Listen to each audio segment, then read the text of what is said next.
hosts, Calvin and Garland. It is the big show. Yo, And we're Thursday back. edition. Thursday edition, and we back. I think a football game is about to start, but Yeah. we're back. Before I get into any of that, I'm Calvin. That's my guy, Garland. You can watch us live on YouTube right now. I've sent a message to some of y'all to watch us live right now on YouTube because we got a lot to say about these Ravens. And if you have and we're on all the podcast platforms, and if you have Spotify, you get to see our beautiful faces when I drop the pod on Friday. I will drop the pod Friday. Garland, I'm I gotta admit, I'm feeling like I'm not being appreciated enough. Masson had me on TV today. So, and I was a little late getting here because I was in hair and makeup for longer than I expected. But I'm feeling like I need to renegotiate my contract. I might need a little bit more money. I'm just saying. Who you renegotiating with? Hey, listen. I'm just saying. I need to renegotiate my contract. Yeah. See if the landlord will pay you a little bit more. It's a little light over here. The cash is a little light over here. What's going on with you, sir? Well, brother, I was on Professor Cool Fun School when I was in the third grade. I should at least get some money for that. I've been on TV too. Is it in syndication? You should be getting the syndication. I wish. You know that I asked, oh my God, why I won't forget her name. She went to City with you. She works at WMAR. Who? Oh, Glenda. Yeah, I asked Glenda. I was like, Glenda, do y'all have like an archive of Professor Cool's Fun School? She was like, no. I was like, oh, okay, I'm sorry. I mean, I was on there one time. I mean, shoot. That's what I'm trying to say. They don't appreciate us having SAG cards and stuff. Like they just don't. I'm an actor.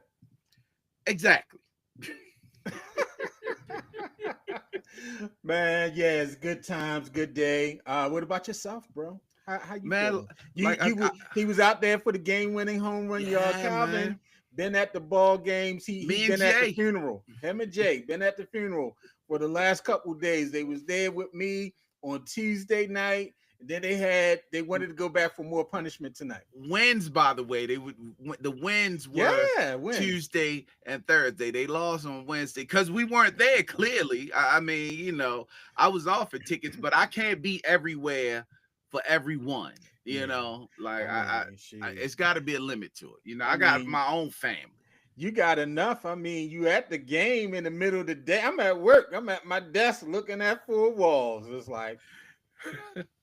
12:15. I was like, holla at y'all tomorrow. I was like, okay, what am I going to have for lunch today? Am I going to walk up the street? Am I going to go to Potbelly? What am I going to do today?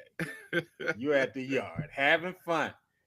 Walking around. We was in got the little lounge pass today. So we was in there eating popcorn and drinking the all-you-can-drink sodas.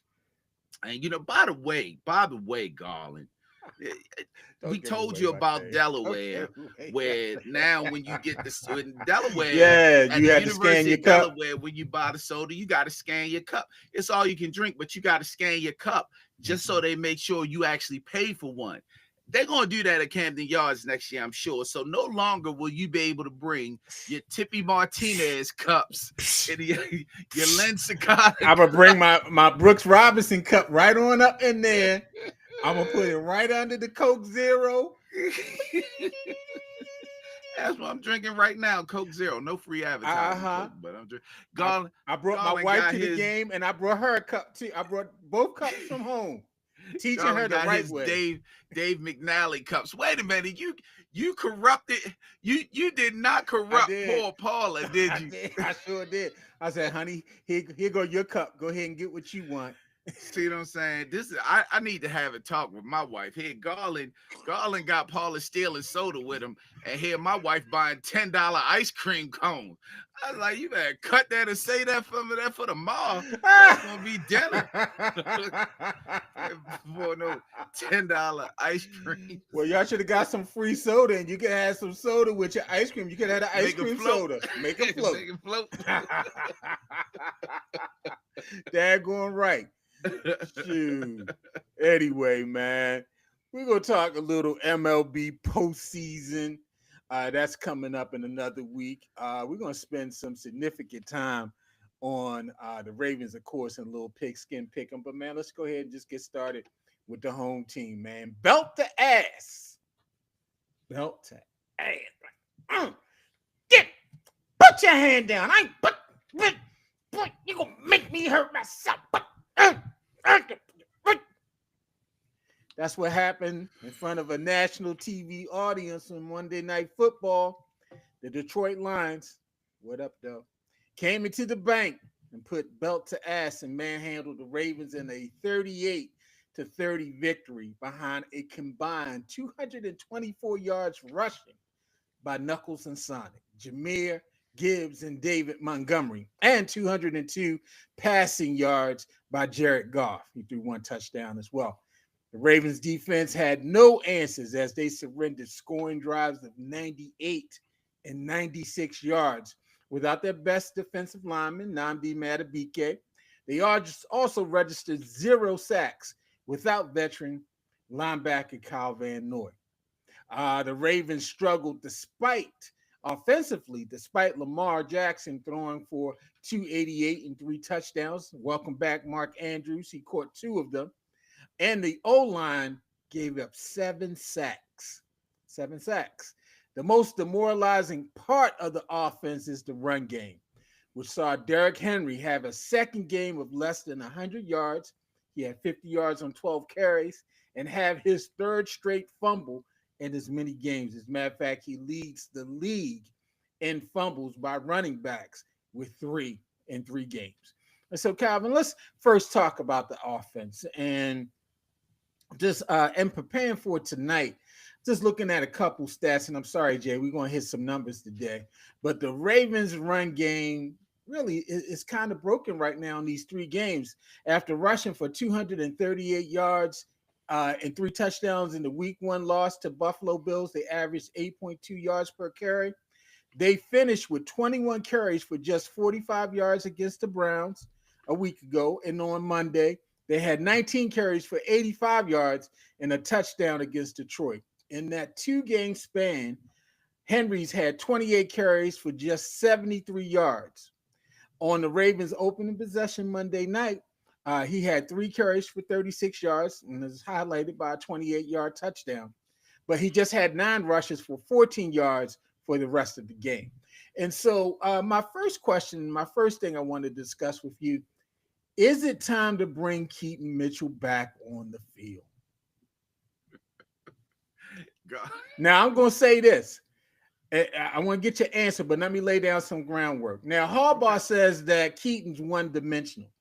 But on Monday, do you know that Henry was the only back to carry the ball?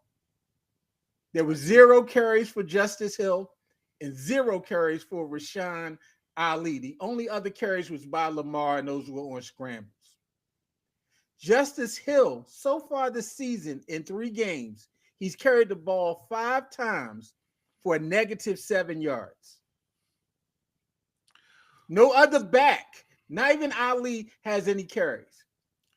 So let's talk about this. Is it time to change a pace, to add a change of pace back that can give you some impact? Because obviously they're not getting it from Hill and Ali. So we've been getting on Garland, and we've been lying. We got some numbers. We've been lying on him a little bit. We've been lying on him. We've been telling, because Garland did come to us and say, and us being our little crew, as you all know, those that listen, Garland did come to us and say it's time to get a change of pace back. With his point has been exactly what he said now, that you do need a second back to get a change of pace to try to confuse the defense a little bit. But we jumped on him as we do. But like, you can't punish Justice Hill for Derrick Henry messing up, which I firmly believe, but I knew Garland it's not a punishment. That. I'm not saying. Yeah, I knew you weren't saying that. I was just messing with you. But now I will say that, so that stat that you just mentioned, how many yards he has, which is in the negative, you also got to remember one of that is from that fumble that he pick up. So that's a big chunk. But I'm going to say this. And I do go back to what I say, where you can't punish Justice Hill for Derrick Henry's failures. What I want to focus on mostly is this game that's a loss. And Justice Hill, although he may not have contributed to a win, it is nowhere near his fault of this loss. He is one of the only ones that is not at fault for this loss. Now, do I think they need to bring Keaton Mitchell back? I do, but you got to leave that to the coordinators. If Keaton Mitchell isn't blocking, because he is going to be out there as a primary blocker, because that's what Justice Hill's role is. If Keaton Mitchell is not able to block, not able to pick up blocks like Justice Hill can, even like Derrick Henry can sometimes, then he's no good to us. He has speed, but if he's not going to be picking up blocks, you're going to get Lamar killed. Now, let me say this in your defense, Garland. I do see what you're talking about, but there's also a reason that Keaton Mitchell has been inactive and Rashawn Ali is the third back. So, that maybe there's something else going on. We know he doesn't play special teams. I'm a Keaton Mitchell fan. I'm a huge Keaton Mitchell fan. He also got hurt in that preseason game, and we really hadn't seen much of him since then. Is he still nursing an injury also that Harbaugh is not saying? I mean, I don't know. I don't know if it's time to bring Keaton Mitchell in. I don't know if bringing Keaton Mitchell in and taking Justice Hill out is going to change the fortune of the Ravens right now. I'm going to say this in response to that. What did our man Hollywood Brown say years ago? You gotta put your soldiers on the field. We can't win if the soldiers ain't on the field. We gotta be out there fighting, and we gotta put your best players on the field. Now, I'm not saying sit Justice Hill down, but he can play special teams, and you can find another configuration to cover Ali on if he's covering punts or kickoffs, because Keaton Mitchell can return kickoffs. He returned them the year that he played before he got injured, and he returned them in preseason. And he returned them in preseason as well. And so, to me, your offense is one-dimensional because you're not giving the ball to Hill, and you're certainly not giving it to Ali. Ali's not even seeing the field in the game. So when you put Hill in, that's obviously saying you're passing. And to me, this offense is becoming one-dimensional. It's just depending on a home run hitter. Yes, we got a home run hitter. We hadn't had a home run hitter as a running back. The run game. I'm talking about the as a running back. Yes, Derrick Henry is a home run hitter. He's going to bust it, pause, and take it for a long run, for either a long run or a long run touchdown. We've seen it. We know he can do it. He did it Monday night. But you're becoming one-dimensional now. Teams are playing you one-dimensional because you don't have no variety to the running back situation. He's not catching any passes out the backfield, and that's about it for him. And so when you bring in Hill, you're not giving him the ball to run. You're not giving the ball to Ali to run in any situations. To me, put your best players on the field. Stop being one-dimensional. And I think Keaton Mitchell gives you more dimensions than just, hey, we're going to give it to Derrick, run right, and hopefully he cuts back, makes a run, and no one brings him down. Because that's basically what the offense is boiled down to right now. It's one-dimensional in the run game. Okay. Okay. Yeah. So I'm not saying sit Hill, but I'm saying you got to have at least some options of being dimensional. All right, you got Ali on the field. You're never going to use Ali out of the backfield. I could see if they were using Ali out of the backfield and Ali was giving you something, but you're not even using him out of the backfield. So I'm also thinking that. So we got to remember that Derrick Henry did his thing against Buffalo. Yeah. The Cleveland defensive line is legit. Very good. They are going to, and we'll definitely see how legit they are this weekend because they get their chance to play Sonic and Knuckles. So we'll get to see if they shut them down. And if they do, I think this sample size of seeing the running game isn't big enough to say that there is really a problem with the run game other than look ma no hands fumbling the ball once again. Yeah, to me, and I didn't put any other stats because I didn't want to go stat crazy and all, because I did go do some research, and Ravens, they're down in terms of runner being tackled at the line of scrimmage, all these particular things where they were very high last year. After 3 games, they're very low. This is the first time they have not rushed over 100 yards in 2 consecutive games in since the Lamar era. And so there are some things in the run game. It could be tweaked, but I think they're ignoring the tweak of saying that there's nowhere that Keaton Mitchell can fit. I'm not saying Keaton Mitchell is the end all. He's not OJ Simpson or something. I'm not saying he's going to come in and automatically make them great run game, but I think he adds another element that you can tap into, because to me, they're not tapping into the elements that they got there. So you need something to put in there. You just can't keep on throwing out this 3 and you only running Derrick Henry all the time. Justice Hill had 0 carries. He had 3 catches in Monday night's game. 0 carries. That's horrible. That's to me. What are you calling? And are you going to integrate Ali into the game? If you're not, then you can play Mitchell. We know Mitchell's a proven commodity. That's what I'm saying. He is. All right. And so let's talk a little bit about the issues with the play calling inside the 10-yard line. Now, this has been a problem in the last 2 games as well. In the second quarter, on 3 straight runs from Detroit's 3rd-yard line or closer, Henry got 2 yards, 0 yards, -1 yards. And then they ran this sprint out, Lamar throwing on the run. He was sacked on the subsequent 4th down play and fumbled, but he recovered, preserving the Lions' 14-7 lead at that time. What is going on with these play calls within the 10-yard line when they're down 5 and less? Now, this is where I think the problem is. You're not mixing it up enough. Everyone knows the ball is going to go to Derrick Henry, and we want it to go to Derrick Henry. So you think we're not going to act like we don't want it to go to Henry, right? But you got to figure out ways. I mean, let's go to the lines. They talked about how they had that play waiting for the perfect time. That pitch to Amon-Ra St. Brown, which was a subsequent pitch to Jahmyr Gibbs, and it worked like a charm. Mm-hmm. The Ravens have got to start being creative, because you're not sneaking up on them now. Your O-line is not overpowering anyone's D-line right now. You couldn't do it in Buffalo. You couldn't do it against Cleveland, and you didn't do it against Detroit. Now, you're coming up against the Chiefs. You might not even be able to do it there, but you got to figure out something. You're not even running bootlegs for Lamar anymore. Remember, there was a time that they were running bootlegs for Lamar.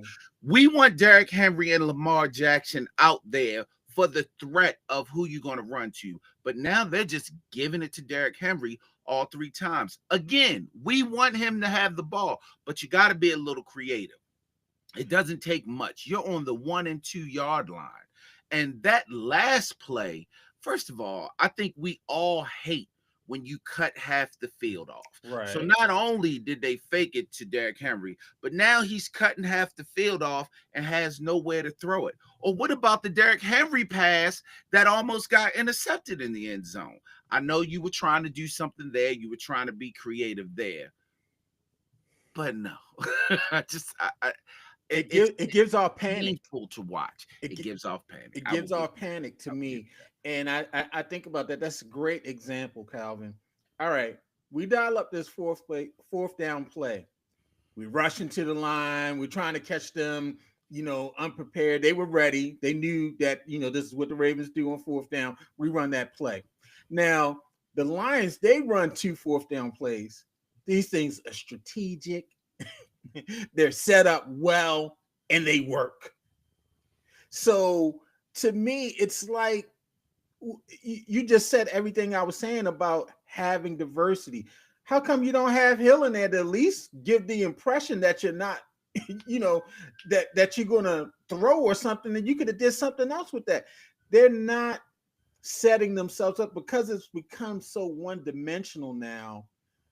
They're not really like last year. It flowed because there was always the threat of Lamar running, as well as other things.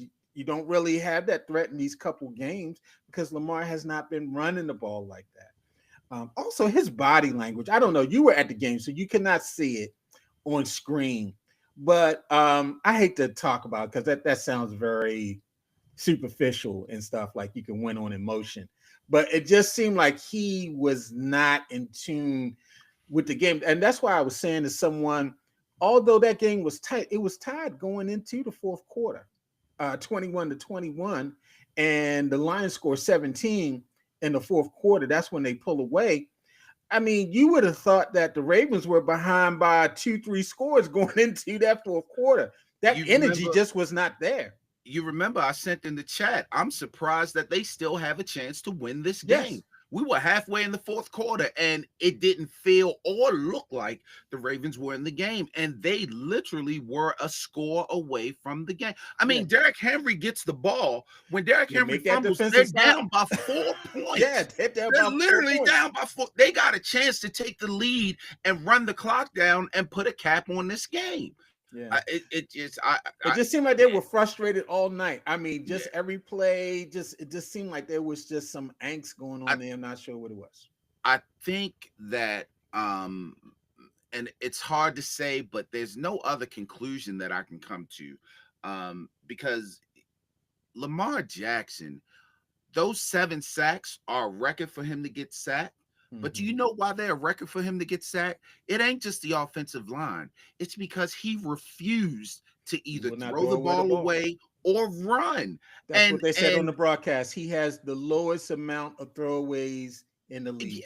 I really think, and I hate to even think about this, but I think Lamar Jackson is nursing an injury that they're not, because Lamar would at least run, even if he's not throwing the ball away. And if you notice this game, he wasn't breaking the run. He was running to dodge the sack and still looking downfield. Like Lamar, take off. And even the runs he did take off, you notice he didn't quite have that burst. Now, let me not take anything away from the Lions. The Lions had an amazing defensive plan against Lamar Jackson and the Baltimore run game. They did.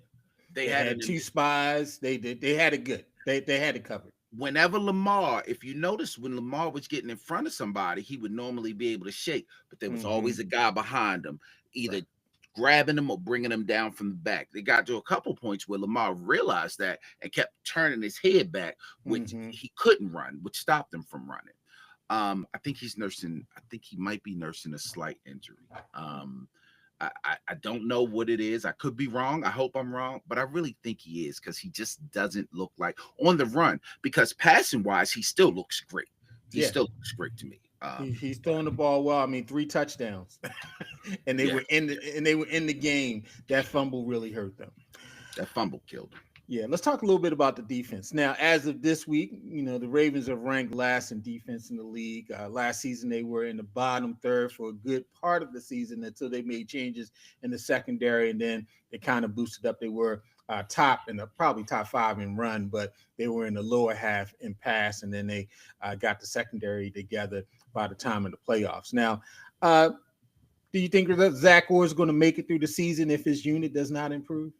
Because this is the second straight season that Orr has gone into the season, and there have been major struggles starting the season. And these games, and they've been decided by defensive issues. Ravens history. Now, I will say this: if John Harbaugh is really concerned about saving his job and the Ravens defense isn't improving, Zach Orr is going to be gone. But the Ravens history under Harbaugh, they don't fire too many coordinators. This Cameron is probably the only one I can say. And that was under Brian Billick. That was under Brian Billick. No. That was under Harbaugh. That was the Super Bowl season. He fired him. I'm positive. He fired Cam Cameron after the Redskins game. And what's his name came in? The Detroit Lions. Jim Caldwell came in. You're right. And that's the game that Haloti Ngata pretty much ended RG3's career with that injury. Yeah. But let me say this about the defense. And after answering the question about Orr. So it's going to be hard unless Harbaugh is trying to really save his job. But let me say this about the defense. I think they jumped in on the hype train as we all did. Sure. The defense played well last year. Zach Orr's coming back with pretty much the same team. You got Kyle Hamilton now matching with Malachi Starks. He's a rookie. If we remember, these rookies, they take a minute. Even Kyle Hamilton, his rookie year, we were called after that Miami game where they were up. And then you kept seeing them passes go to Tyreek Hill and Jalen Waddle, and Kyle Hamilton was the one getting burned. We were ready to get rid of him. These rookies take a minute to catch up to speed. Nate Wiggins is now up to speed, but he's in his second year. So then you say we're going to bring Jair Alexander in, who has been hurt, is now inactive, and he's probably not just inactive because of his health. He's probably also inactive because before he got hurt, he was pretty ineffective in Green Bay, if you ask Packer fans. Kyle Van Noy is a little older now. He wasn't in the game. We also thought that our backups were pretty good, and we found out last week with Nnamdi gone that the backups are horrible on that front defensive line. Calvin, all they did was double team Jones all night and just run up the middle. And people are looking at Roquan saying, well, Roquan lost a step. He wasn't in on the tackles. Do you know what made Ray? They must not know what made Ray Lewis great. What made Ray Lewis great with guys like Goose, guys like Sam Adams, guys like Haloti Ngata that could take those blocks and free him up. They were getting to the second level on Roquan Smith in an instant. And they were just taking him out of the place. I said he used up all his tackle tokens in the Browns game.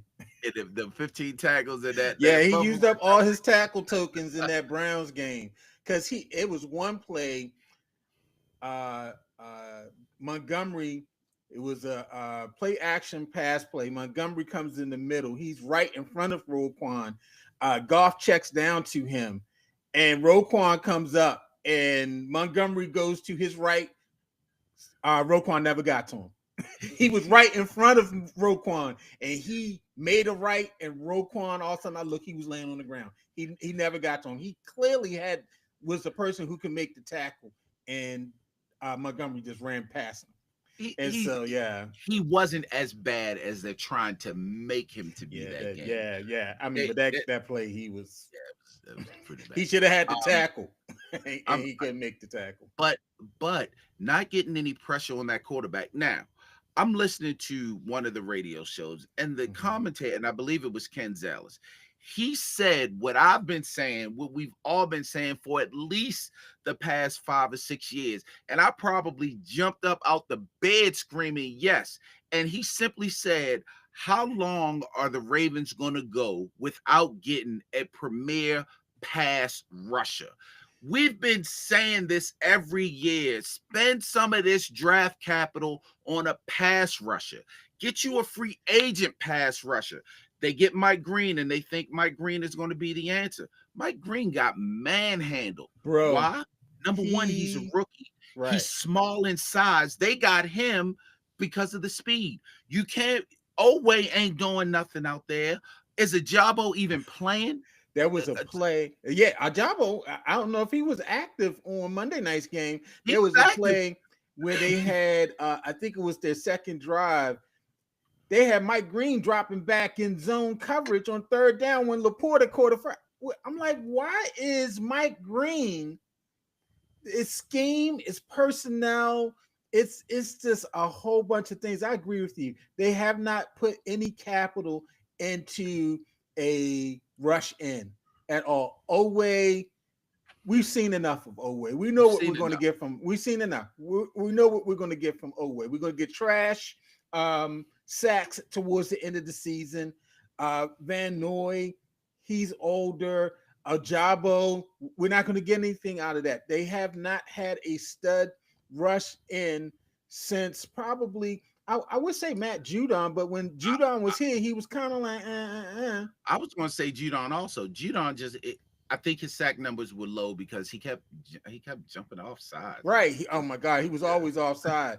But yeah, they really have not. And I would say, when we say he was a stud, I would probably say Suggs and Dumerville were the last time that they really had stud rushers. Now, Mike Green could actually be that guy. He could turn into it. He's a rookie. But he's not in his rookie season. Yeah. He's not coming out like a Terrell Suggs in his rookie season, like a Peter Boulware in his rookie season. He's not coming out like these guys. Man, they got to figure something else also because if Madubuike, they think of this as a significant injury to the neck. He's not playing Sunday. This is going to turn into a couple weeks. They're going to have to figure out to get someone on that defensive line. They're going to have to make a trade. There's not too many people on the street. They're going to pull off the street and it's going to turn into Reggie White. You let Dallas pick up Clowney. I mean, he's gone. Travis Jones and the other boy, they're on the injured list. I mean, Detroit wore their asses out. Bro. One of my friends in another text line, he's like, yeah, the best players need to step up. I was like, Lamar needs to play defensive line? I was like, all they do is Madden. They running a dive. That's all they doing is run. He's turning around. The guard and the center are taking Jones, and everybody else is just straight ahead block. They not running any traps. They ain't doing. They just straight double team up the field.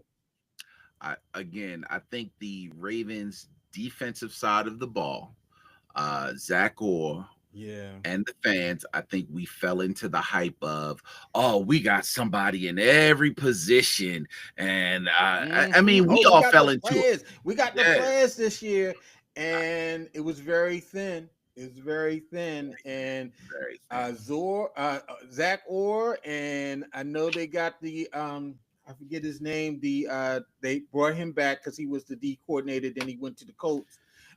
He's coaching the defensive backs this year. Yeah. I know you're talking about. But they better figure it out, and they better figure it out quick because, this is supposed to be. And I know Harbaugh people talking about this. No, this is a Super Bowl or bust team. This is a Super Bowl or bust team, and the clock is running out of time. Lamar's in his 8th season. He's not going to be the Lamar Jackson that we know. Now, let me also say this. Another unit. I was going to say, you're going to say special teams. Yes. I need my fans. I need my fans to stop it. Now, let me say this about special teams. Overall, I thought they tackled well. I thought the returns were well. I like Wester. The punt returns West has been good. But when the fans, I need y'all to stop hyping up Tyler Loop before he deserves to be hyped up. I don't know. He hasn't earned it. What y'all saw, but that field goal that could had they called it a miss because it looked like a miss to us. We didn't start cheering until we saw the refs do this, and we even waited a couple minutes because, wait a minute, is there going to be a challenge or something to this? Bro. We didn't think he hit it. And if he misses that, the game is over at that point. Right. Like, we needed those 3 points. And also, he kicks another ball out of the landing zone. He's had 4 this year. 1 that went out of bounds and 3 that did not land in the zone. And of the 4, 3 of them have led to touchdowns by the opposing team because they get the ball at the 40. That's what happened on Monday night. He didn't get it in the landing zone. Balls on the 40. Detroit goes right down and score. Happened twice in the Bills game. I need my fans to stop hyping this young man up before it's time. You're putting some undue pressure on him to perform, and we just need this young man to relax and get into form. He does not have to be Justin Tucker, everyone. He does not have to be Justin Tucker. I agree with you. To me, Calvin, we got this special team genius in the head coach. Why not just have him kick it out the end zone and give the ball at the 35? If you kick it out the end zone, they get it at the 30 or the 35. Why are you keep on trying to do these specialized kicks within the zone? And he has not been able to do it. Just kick it out the end zone. Just kick it out. Just kick it out there. I mean, that again, he missed that field goal. What it looked like, I guess it. Bro, on TV, it looked like he missed it as well. They said it went over the goal post. That's why it was good. Because if it doesn't, again, that game is done at that point. Mm-hmm. We needed those 3 points to stay in the game.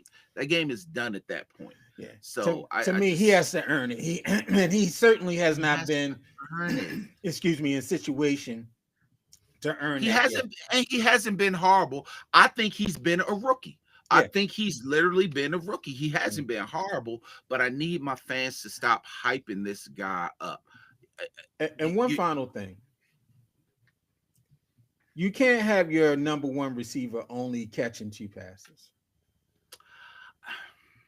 You can't have your number one receiver only catching 2 passes.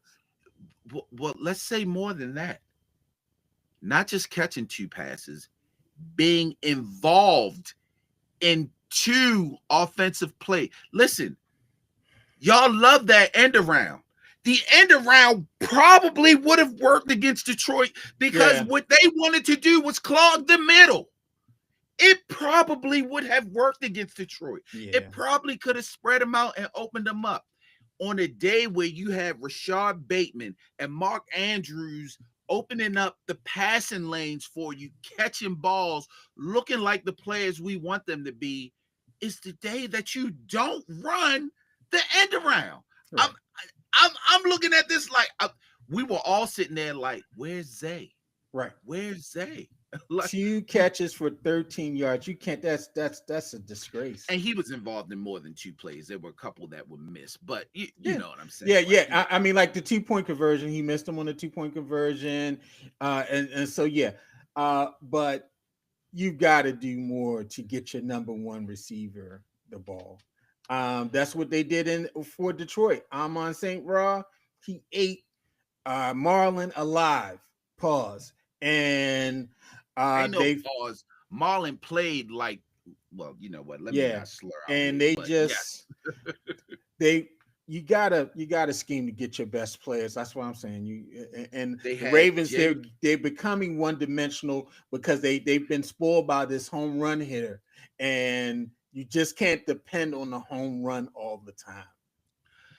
And going back to Detroit, like you said, by Monra, they started with Jamison Williams. That first drive was Jamison Williams. It was all Jamison Williams. Then they go to the run game. Then they start working on Marlon and going to Amon-Ra.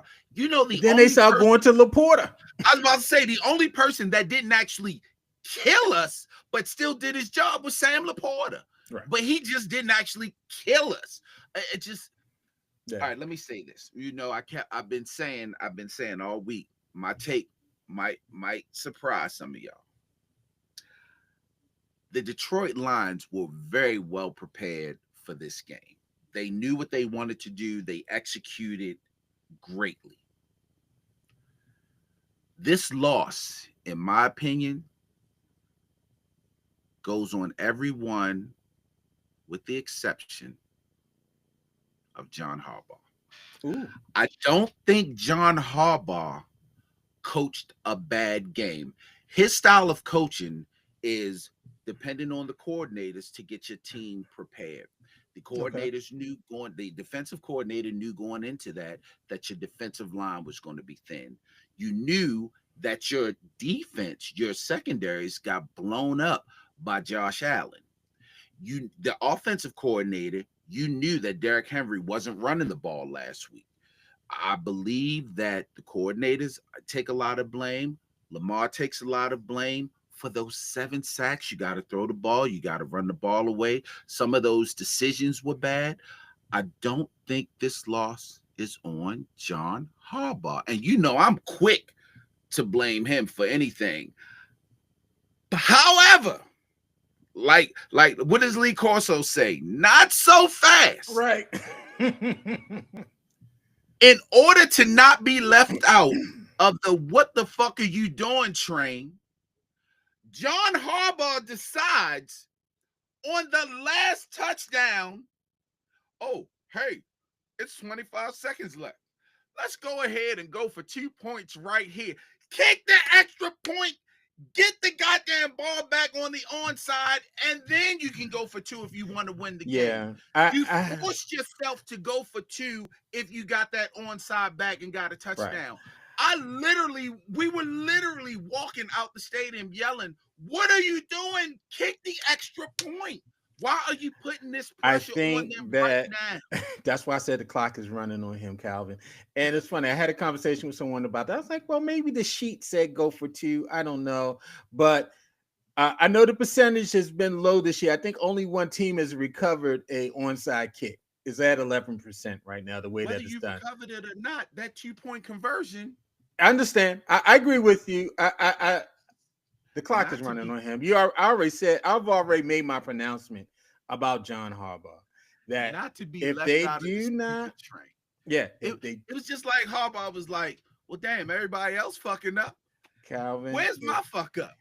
If they don't make the playoffs, he's definitely gone. But if they do not get to the Super Bowl, I think this is the last season. If I believe that if they're not in contention halfway through the season, he might get fired then. They have to be in contention. All right. Now, with that being said, I do believe, just looking forward, I do believe they will beat Kansas City. I think they're going to beat Houston. I think they get the bye after that. I think the schedule looks a little easier. They do have the Rams coming up, but the schedule looks a little more appealing. Now, we say that, and they almost got beat by the Browns. I mean, the score indicated that they blew them out. But if you were watching the game or at the game, you were nervous until that second half came in. Like, if the Browns had a little bit of offense, it might have been a different game. All right, well, that's going to take us right to our picks. All right, Pigskin Pic'em. Right now we're tied 7-7. We both split our picks last week. You picked the Vikings over the Bengals. That was the Vikings defense showed up. That's where majority of the points came from, was their defense. I can't believe you picked the Bengals and Jake Browning. I didn't expect the Vikings defense to get 2 pick sixes and all this stuff. This number 2, he turned into Deion Sanders. He had a punch out. He had a return for a touchdown. He had another pick. This guy was all over the field. We split on the Raiders Commanders game. I picked the Moes, and they won by a blowout over the Raiders. You had picked the Raiders. You picked the Chargers over the Broncos. That was a good game. Bo Nix just ain't Bo Nixon so far this season. And J.K. Dobbins is. That's really one reason why I picked him, because you know how he wanted to beat the Ravens so bad and got hurt in the Chargers game. I know he wanted to beat the Chargers when he faced them this week. And the Niners, I picked the Niners over the Cards. A horrific injury to James Conner. The Cardinals should have won that game. Cardinals should have won that game, but little man and them didn't. Yeah, they lost on the last second. Throwing on third down with under a minute left in the game to give the 49ers the goddamn ball back. That shit, why does I get that shit? Pissed me off so bad. Yeah, so we 7-7 right now going into week 4. So let's go ahead. Thursday night games already going on. We'll take a pick anyway. So I'm taking the Seahawks there in Arizona, in the home where Kirk's funeral was last Sunday. His funeral was there. So I'm taking the Seahawks, the visiting team. Who are you taking? Oh, okay. I'm taking the Cardinals. All right. He's taking the Cards. Let me put that in. All right. We got the Vikings. They're heading to Pittsburgh to take on the Steelers. Steelers squeaked out a good win for them. Good fourth quarter touchdown. Patriots should have won that game. Patriots 3 turnovers in the end zone. In the end zone. There's no way but they're a young team. They'll be there. They're learning how to win. And so, who you taking? Vikings in Pittsburgh. I got Vikings. Vikings. Yeah. All right. Fantastic. I'm going to take the Steelers. Steelers at home can't beat it. Starting off 2 games. I know. We're going. We separating on this. Last week it took us a minute to get to we were same all the way down at least to the 5th game. The Moes, they head down to Atlanta. Hopefully they stay out the strip club. They face the Falcons. Your boy with the wave cap, he was horrible. Penix against the Panthers. He threw a pick 6, threw a couple picks as well. I got the wide receiver coach fired. Who you taking? I actually think Terry McLaurin is on the injured list. I think Carolina's defense is legit. But you mean Falcons? No. I think Carolina's defense you thought they from last week. Why they shut down the Falcons last week. I'm taking Atlanta in this game. What? Yeah, we're separate again. I'm taking the Moes. All right. Saints, they head up to Buffalo to take on the Bills. Yeah, I don't think we're separating here. We're not separating here. We're both taking the Bills. This is a game you just mentioned. I think it's going to be a very good game. The Browns, they head up to Detroit. What up, though? To take on the Lions. They just came off a big win, Green Bay, but it was at home. If the Browns were at home, I might think about taking them, but I'm taking the Lions. I'm with you. I'm taking the Lions. Plus, I think the Lions prepared very well. After that Green Bay devastation in week 1, I think they woke them up quick. It did. I think it woke them up. And the Browns, their offense is just putrid. I don't trust their offense. You can't keep on winning every week by our defense in the league. The Panthers, they head up to New England to take on the Patriots. I think the Panthers defense is legit. Defense travels. I'm taking Carolina. All right. I'm taking the Patriots at home. I think they redeemed themselves from that tough loss. The Chargers, we only differed on 5 last week. We 1, 2, 3. We 6 already. I know. Chargers, they head up to Meadowlands to take on the Giants. Chargers are legit. I'm taking and this is what's his name? Jackson Dart. Jackson Dart. Yep, Jackson Dart's debut. For the Giants, I'm taking the Chargers as well.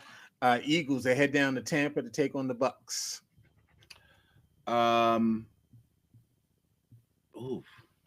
Eagles should have lost last week. Yeah, but them 2 blocks. Give me the Eagles. I forgot that the Bucks, they're down wide receivers. Ibuka is hurt. Mike Evans is out. He's out. He's old. Yeah, give me the Eagles. So I'm taking the Eagles as well. Titans, they head to Houston in the battle of the 0-3s against the Texans. Texans going to eventually have to right the ship. I don't think Tennessee's that good. I'm going to take the Texans. I'm going to surprise you. This is my surprise pick. I'm taking the Titans. Ooh. Yeah, Texans can't run the ball. They're just not good. I mean, that game against it's horrible. I mean, they could not that Jacksonville is bad, but they struggled to get those 10 points. Colts, they head out to LA to take on the Rams. 3-0. Colts are playing legit. Danny Dimes is looking good. 3-0. Jonathan Taylor is looking good. Rams blew an opportunity in that game. They did. Puka Nacua and Devontae are too strong. I'm gonna take the Rams. All right. I'm taking the Colts. Ooh. They on a hot streak. I'm gonna go with the hot hand. The Jags, they head up to Santa Clara to take on the Niners. Brock Purdy looks like he's going to be back for that game. Yeah, Christian McCaffrey is playing like an MVP he is. I'm going to take the 49ers. All right. I'm taking the Niners as well.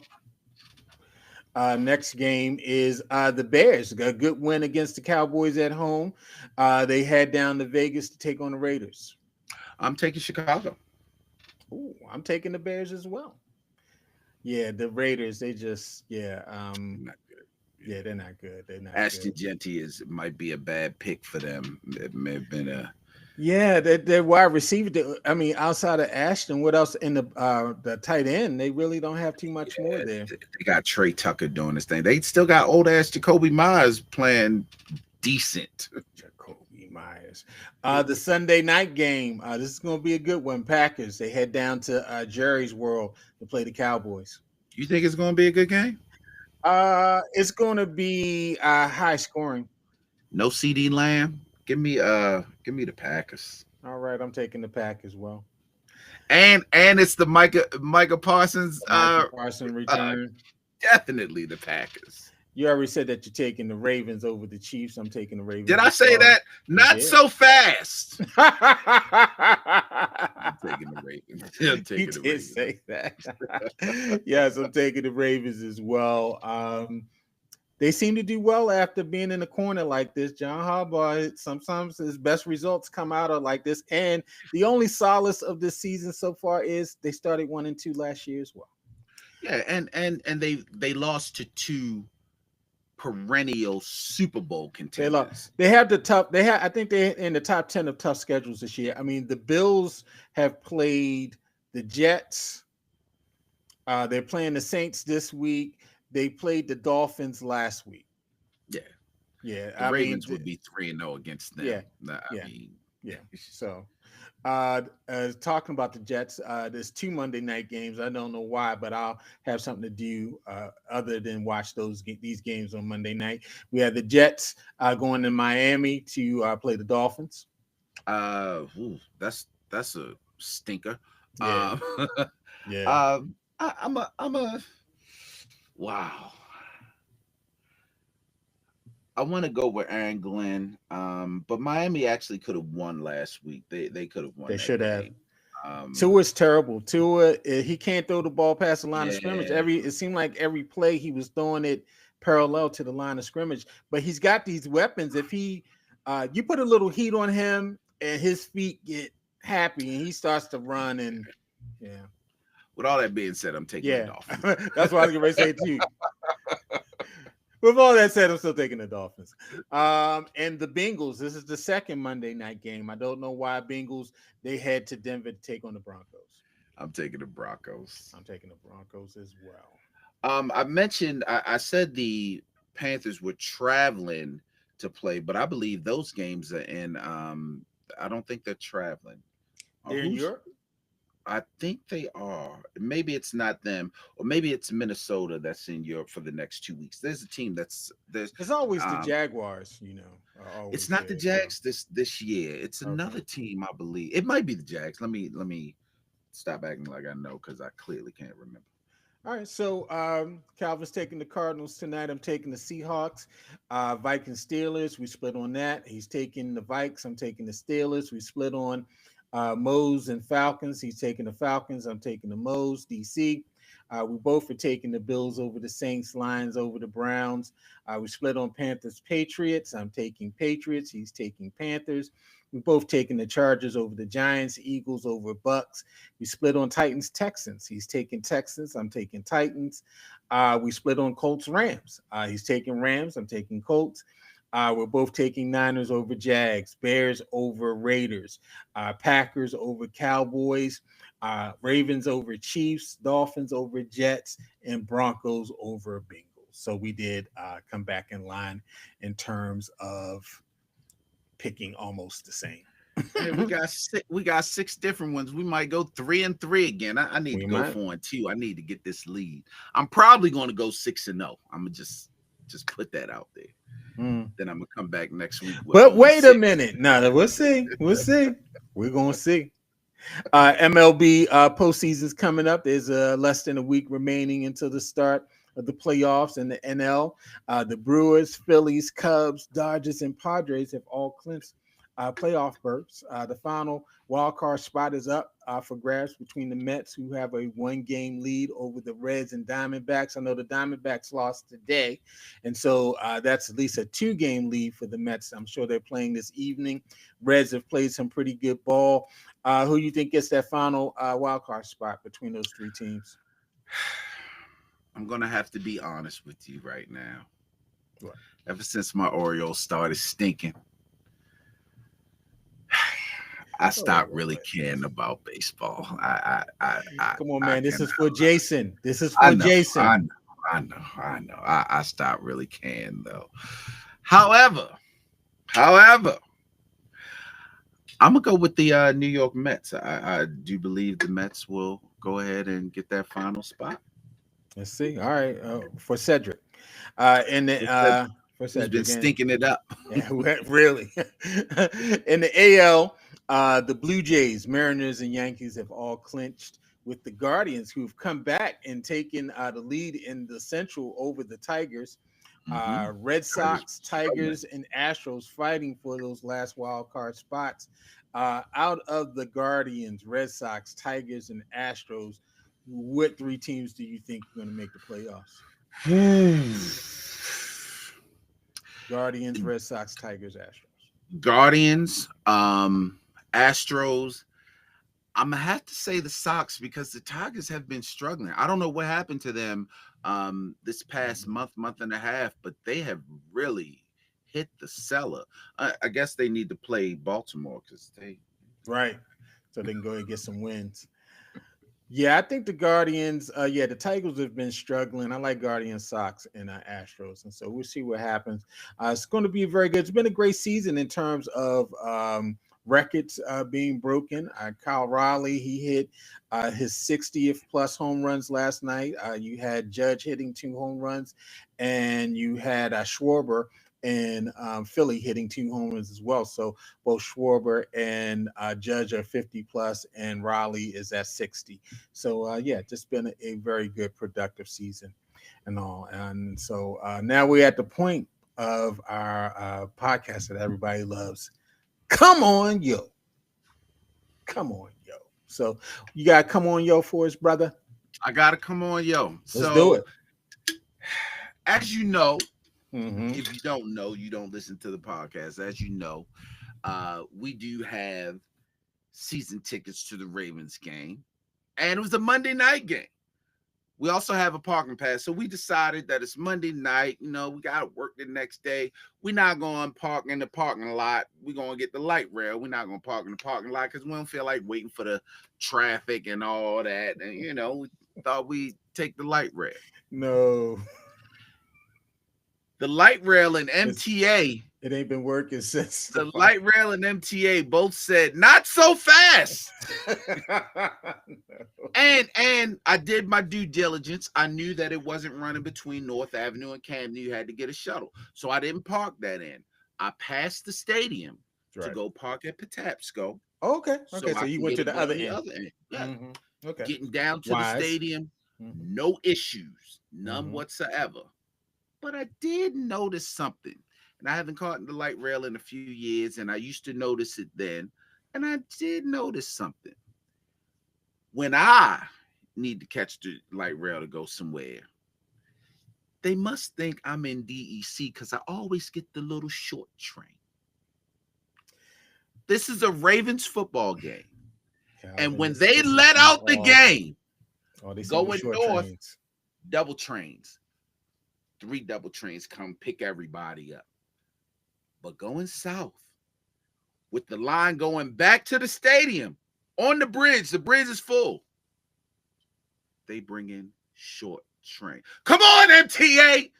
It's a Ravens football game. Why are you bringing the short train? Do you think only 3 people are showing up for a Monday night game? Calvin. Short, come on. Calvin. Yeah. I don't know who makes those decisions because it's happened before to me. I think I went to an Oriole game and I caught the light rail. And northbound, they had the short trains. And southbound, they had the longer trains. And I'm like, this is a game in the middle of they know that this game is happening today. How come they're not sending long trains? How come if it's game day, there should not be any short trains because people are taking public transportation to get to the games. Okay. I'm not sure if it's that the MTA aren't football fans, but we got the schedule back in August, was it? We knew who we were playing, but the schedule they released the schedule in May. Oh, yeah. The schedule come out. So you knew the Monday night game was happening for months. Yes. Months. And you're going to send the short train. How dare you, MTA? But I'll tell you, they did have a bright side of it. Because it's a short train, it's too many people to check the tickets.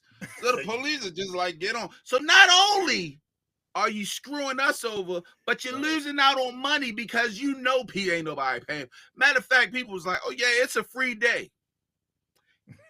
Not these people saying that because we know it ain't no free day. Right. Right. It's a free day. When no black people saying it's a free day. Black people were saying, shut the fuck up before you bring attention to the free day. The short train.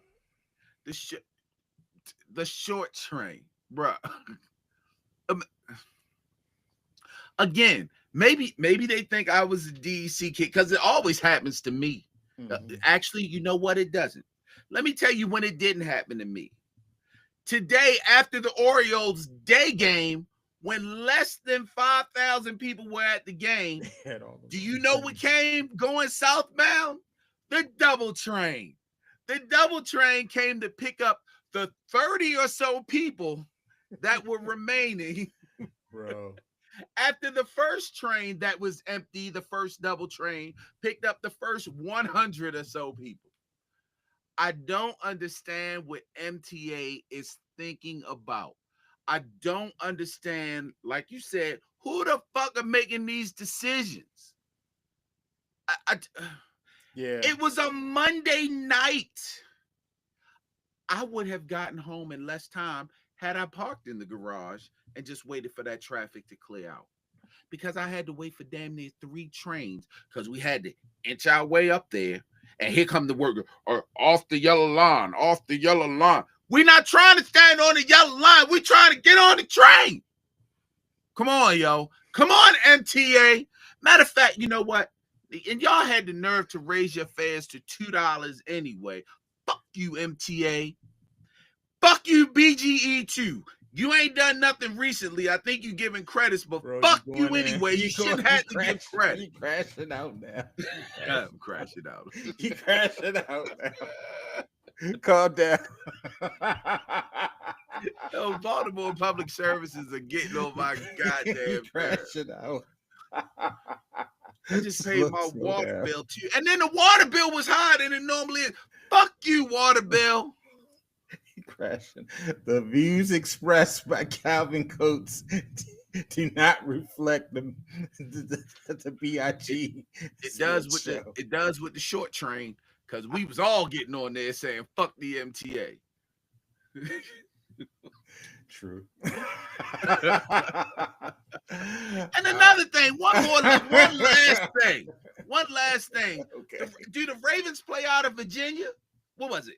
7 sacks on us, 0 sacks on them, and 3 fumbles in 3 weeks for Derrick Henry. That's 703. That's Virginia. We're not even in the DMV. Now you go too far. Or Richmond. Now you go too far. Or what's even further down south? 804 is further down in the Virginia. Now in the Tidewater area is 804. Up in the northern part of 703. 757 actually in some parts. Anyway, all right. Real quick. I'm laughing so much I just forgot my come on yo. All right, first come on yo is come on Dame Dash and all of these old rap people on the podcast. Look, yo. All right, I get it. Back in the day, you had great relationship with the person you worked with. Y'all started a label and all this other stuff. And that person was more talented than you, and they left, and they are now like a billionaire. and all you got is hate for them. And all you got is chatty patty snitch stories to tell. Stay off the podcast. I'm not just talking about Dame, Memphis Bleak, all these old people they find from my generation, because I'm older than you, Calvin. From my generation, from the golden era, we going back and finding these people off the street. They ain't been in front of a mic since they made that one album 50 years ago, 30 years ago. And now they on these podcasts telling everything. Everything. I don't care if Jay-Z was Aaliyah was Jay-Z boyfriend at first, and then I don't care about these backstories no more. Y'all on here snitching. Get off of these podcasts, Dame with no teeth. Memphis Bleak, your claim to fame is that you're Jay-Z's boy. He's taking care of you. Y'all finding all these people. Stop it. Stop it. I'm tired of hearing these stories. Now I see them in my feed. I just go by them. I'm tired of hearing these guys crying and talking about, oh no, yeah, that was my song. I had the beat originally. Then he came and he got, look, yo, I like little backstories. Yeah, I like a little history or whatever. But now you snitching. Now you snitching. Yeah, well, I ain't gonna talk about the bodies he had because we both was out there. Dame, you didn't lie about you had work in the car with Cam and Mace. They talking about we ain't never been in no car with Dame and he had work in the trunk. Or Big L, he went with Mace, he was with Big L. Big L did. Big L can't even say nothing. And Cam, he can't even talk with his teeth. And you out here telling these lies. As a hip hop head, as the official hip hop head on this show, I'm tired of these. I'm tired. Dame, Memph, all y'all, please stop. Stop with the backstories. And then secondly, dear Mayor Scott, look, bro, I love what you're doing. I love that you are a hip hop guy. You were doing some Wu-Tang at the concert on Saturday, and I love you. I think you're doing a great job. Can you get some lunch places downtown that's not just at the Inner Harbor? Can we start filling up these places that closed during COVID, and now we don't anything above probably Lombard Street? There's no lunch places above Lombard Street unless you go to the block. And you got David and Dad's on Charles Street. And, David and Dad is hit and miss some days. But you used to have a whole lot of choice above Lombard Street, above Pratt Street. Now there's no choice. It's just basically vacant buildings. Can you get your girl Shalonda to, Calvin, you good friends with Shalonda. Maybe you talk with her. You don't talk about Shalonda. Whoa. You know Shalonda, right? There will be no Shalonda slander. No, nothing against Shalonda. I'm saying, could you get your peoples? I know Al left. Can you go back and get Al? Maybe Al can come and consult and get some little lunch spots back. All we got is the little halal stand. That's hit and miss sometimes. The last time I went to a halal stand on Friday, I had heartburn for 3 days. We used to have spots. The views expressed. The views expressed as a by fat Garland guy, Thomas as a fat boy, not I necessarily need one lunch views of the big show. Ain't no McDonald's down there. Ain't no fast food. Ain't no fast food. There is a Qdoba now up on Baltimore and Packer Street. Did you know? I just noticed that the other day. You do have the little bar restaurant inside of the little Baltimore that you work in. That opened back up. That was closed during COVID. Yeah, but I if ain't you go up to a spend little $30 farther, for lunch. That's true. If you go up a little farther, they still got the little market in there on Saratoga. I ain't trying to go to the streets. I ain't trying to spend $50 on no lunch. They used to have the little Charles Street market. There's only like 2 stands in there now that's open. You used to have a whole bunch of stuff in there. COVID, I hate you. And then I'm gonna crash out. Come on, yo, COVID. 7-Eleven. Calvin, I'm gonna fight you. They used to have more 7-Elevens a little further. Now you gotta walk all the way up to 7-Eleven. They got the pizza place up Charles Street in that block. You gotta go all the way up Saratoga and Mulberry. I want to go right across the street. I'm tired of going to Potbelly. I want to walk 2 blocks. I don't want to go a mile up the street. I'm fat. My back be hurting. Can you bring something right around Charles Street, Mayor Scott? Charles and Baltimore, Charles and Fayette. We need the spots right around there. It used to be a place called Java Joe's that was right on Baltimore Street. They went out of business because of COVID. I used to love going to lunch there. We just don't have the little small spots, and we don't get a lot of food trucks down there anymore. Food trucks used to be right on Charles Street at Baltimore Street, right in front of the old bank, but there's no more food trucks that come down there anymore either. So can we try to draw some? People are back in offices now. We need more lunch spots. There's a food truck that parks. I think it's a Jamaican food truck. Yes, that parks on. I've had lunch from there. It's pretty good. Yeah, on what is They're that? Usually on Fayette and St. Paul. Mm-hmm. Yeah, Fayette and St. Paul. Yeah, because when I was coming in the office the other day, they had it smelling like Jamaica out there. I thought I was in Montego Bay, man. But I agree. There was a time you could go downtown and always get something to eat. Yeah. Not only did you have the McDonald's, you had 3 McDonald's within a few miles. You had the McDonald's on Baltimore and Packer. Then you had it on Utah and Fayette. And then you had the one on Light and Baltimore. Yeah. Light and Baltimore. Then right around the corner, there used to be a Chinese food spot right there across from that building. Then you go a little further down, you had a Rite Aid. And then once you jumped in that block, before the block, you had a lot of little shops down there that downtown Baltimore used to have a lot of decent food places you could go. Not anymore. Food places, very limited now. Limited. It's definitely very. They even had a Caribou Coffee up there. It's a Dunkin' Donuts there now, but sometimes you get tired of Dunkin' Donuts. Yeah, sometimes you get tired. Sometimes you get tired of Potbelly. Sometimes you get tired of Dunkin' Donuts. It's All right, man. Hey, man, another great show, late show, but another great show. Garland was crashing out a lot. I don't know what his problem was. Hungry. A lot of Hey, man, it's sad to say, unless Garland may decide to hold it down by himself, but I won't be around next week. I'll be celebrating my anniversary. You're traveling out the country, right?